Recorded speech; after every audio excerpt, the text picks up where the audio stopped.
Your Steve Jones Show podcast is loading now. The Steve Jones Show podcast is sponsored by Sunbury Motors, North 4th Street in Sunbury, and Sunbury Motors Kia, routes 11 and 15 in Hummel's Wharf. Very pleased to bring in Bob Nightengale, USA Today. Bob, welcome. Great to have you with us as always. My pleasure. Thanks, Steve. So, Bob, all right, here it is. You get to tell us exactly how you voted. So how many, yet you could vote for 10, how many did you vote for? Vote for 7. All right. And, I added a few new guys. I added Andrew Jones this year. Jones just hit a wall toward the end of his career. Yeah. I didn't have the 10 gold gloves, so if Scott Rowland's getting in with his defense, certainly we should put, Andrew Jones in. So I think Rowland can open up the door for Andrew Jones. Voted for Hilton for the first time. I probably held against him, hitting only 350 home runs at Coors Field. It's like, playing so many games at Coors, that's all the home runs you could hit. And my thing was always, I didn't think you could compare to a guy like Fred McGriff. So I wasn't ever going to vote for him before McGriff got in. Yeah, Bob, that's a great point. I mean, I know about the humidor and the whole thing. I got it. But that's a great point. McGriff kind of like spun his wheels for such a long time. And you can't hit that many home runs and not be really good, which he was. I agree with you completely. Yeah, I mean, McGriff is 30 and 100 every single year, not playing in a home run haven like Coors Field. I mean, McGriff would hit about 600 home runs if he played his whole career at Coors. The rest is Carlos Beltran. I thought he was, should go down to one of the greatest switch hitters ever. Unbelievable in the postseason. Yeah, he was part of the Astros scandal with the signs. But he was just a player. It wasn't like he was orchestrating the thing. And, players look at different ways to take advantage, and he was one of them. Obviously, Adrian Beltre, easily the best, player on the ballot, a no-brainer. Right. Let me see who, Gary Sheffield. I thought Sheffield was the most feared hitter I've ever been around outside Barry Bonds. So I voted for him once again. He's gonna fall short. I voted for Billy Wagner. He was striking out 12 guys per 9 innings. So he was striking out guys when guys were embarrassed to strike out. Right. A dominant guy. And probably the toughest one I voted for. I voted for in the past, stopped, came back again, was Omar Vizquel. Certainly he's the best defensive shortstop I've seen since Ozzie Smith. Of course, with the sexual allegations and the domestic violence. I spent half a day with him a couple months ago, and he says, "Hey, you didn't do anything wrong. He's not apologizing.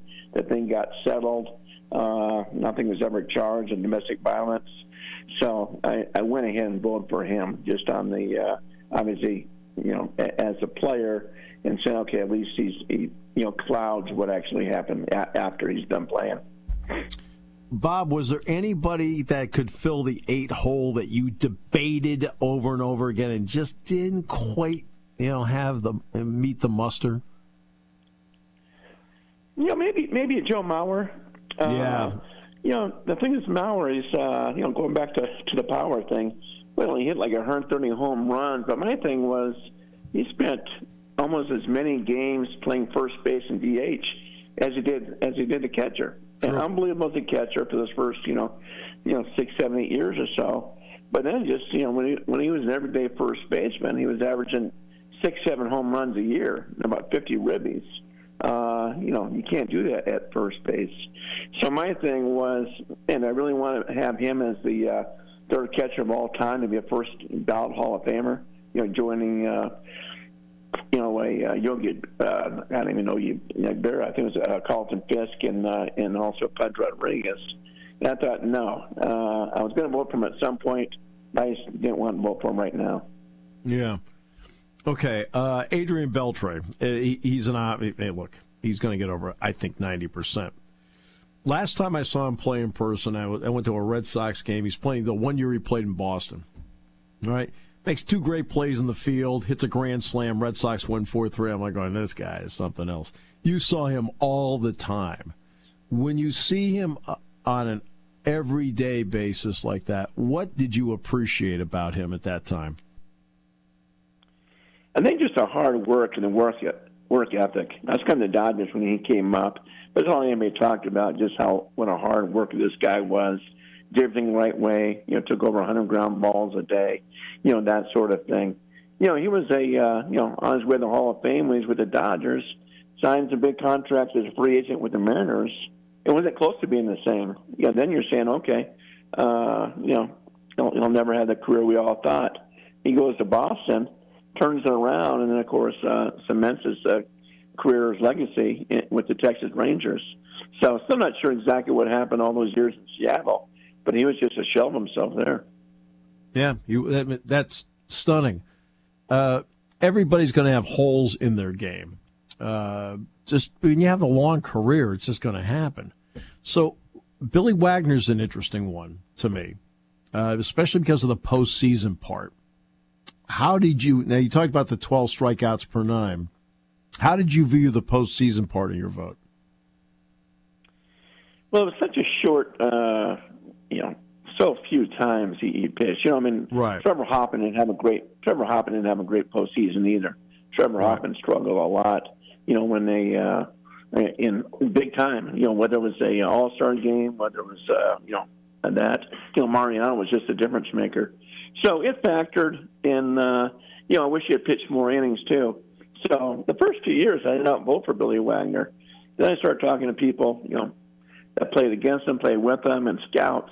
And then, that was always brought up was, hey, back then when he pitched, nobody wanted to strike out. Now nobody cares. But this guy dominated. I think his 183 on base and batting average, OPS against him is the lowest since 1900.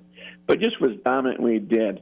So I was probably, being, with Mariano and Hoffman, I think, I kind of clouded the judgment. Like, okay, I'll do Wagner. I'm not sure I'll do another, reliever anytime soon. But I thought Wagner went over the hump.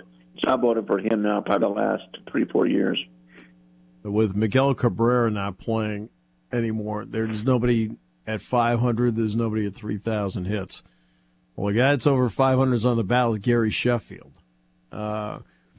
So what was your thought process in Gary Sheffield in terms of making sure that he got a vote from you? Yeah, no, I voted for him all 10 years. I covered the guy, knew him well. I said outside of Bonds, he was feared. Middle of every lineup. People say, his defense wasn't good. Well, he was never DHing. He was good enough to play in the field the entire time. But just he was a difference maker. On game and everything else. Look at his career too. I mean, he was very consistent.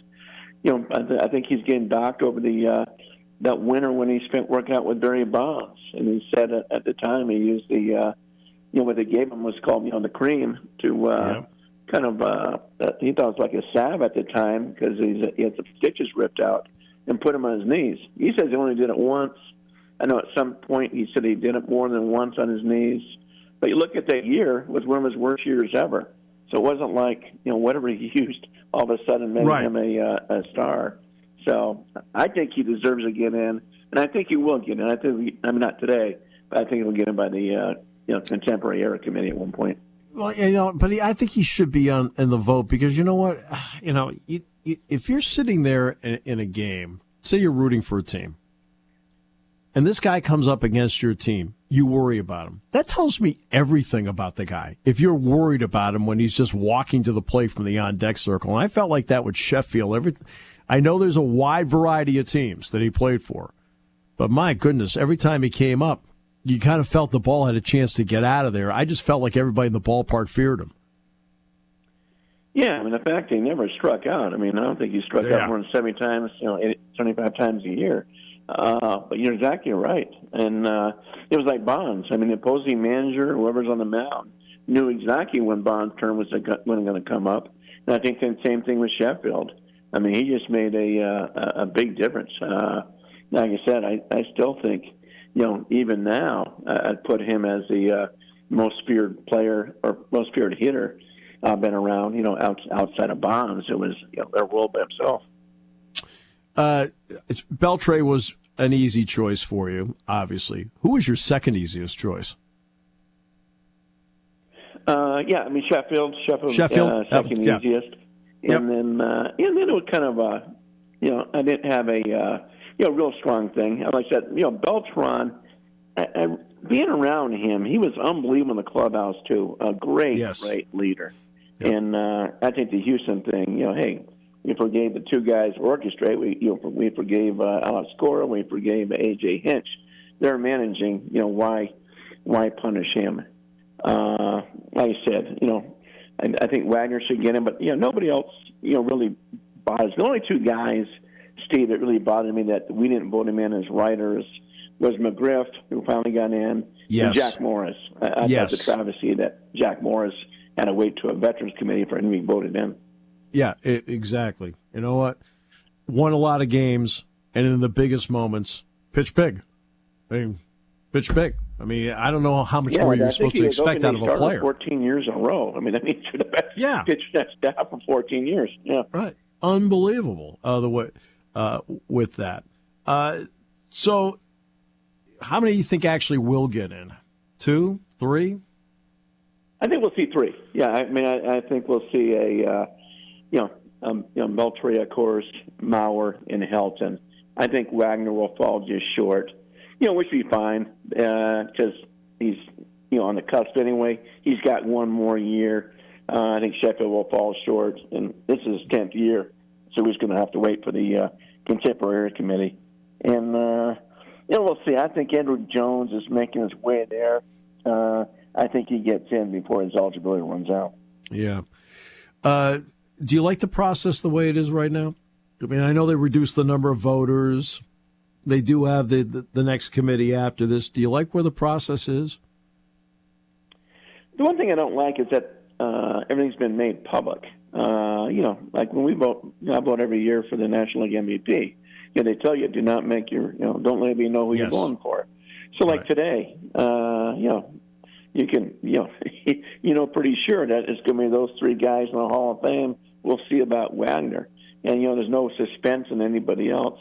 And I think, too, when people are releasing their ballots early and putting them on social media, I think people are voting for way too many people just so their audience, the people on Twitter and social media say, oh, great ballot. He voted for all these guys. He ran out at 10. I think it's become such a thing now. If there wasn't a limit at 10 people, I think some people would vote for everybody on the ballot.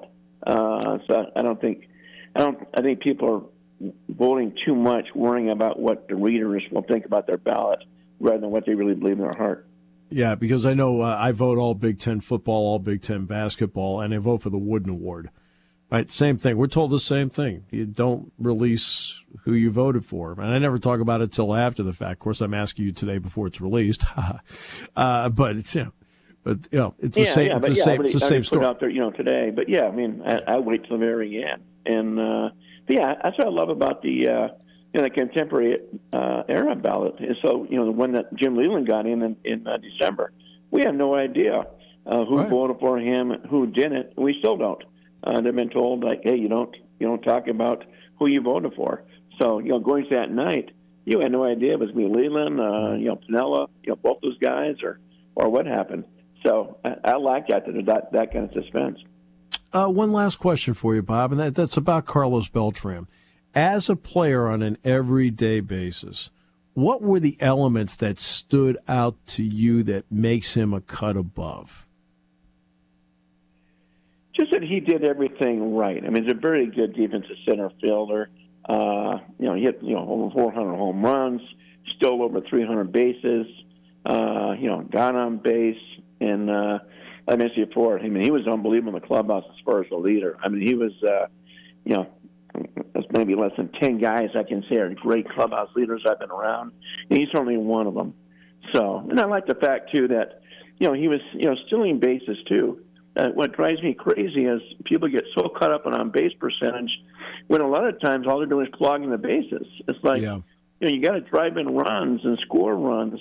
And if you're not, if you're not stealing second or getting on second, what good does it do to be, standing on first? I mean, we should put Eddie Goodell in the Hall of Fame. On base percentage with his walk. That's right. But I mean, some guys I think are way too infatuated, are way too worried about their stats. I mean, remember Tony Gwynn and Rock Carew. I tease Rock Carew all the time. Thank God you guys played when you did, or you could be ripped for your exit velocity and the fact that you didn't draw enough walks. Yeah, exactly. You know what? And I love the guy that has the ability to read a play, can go from first to third, a guy that can read a play and he can get from second to home, right? That kind of base running. There's a certain feel for the game that those guys have, and Beltran had it, that feel for the game that separates because they know how to play it. Yeah. And I remember his last year, he was only with St. Louis for a couple of years. Anyways, last year he was with St. Louis when they made the playoffs, went to the World Series, when they had their celebration. Before they even started, they grabbed Beltran and made sure to salute him just for what he meant to that club. And I'm not sure, I can't remember seeing that before, where a player meant that much to a team. He was an older player, obviously, at the time, but just so much for his leadership ability. Bob, always a pleasure. Thanks a lot for sharing this with us today. Sure, my pleasure. Take care, Steve. Bob Nightengale, USA Today.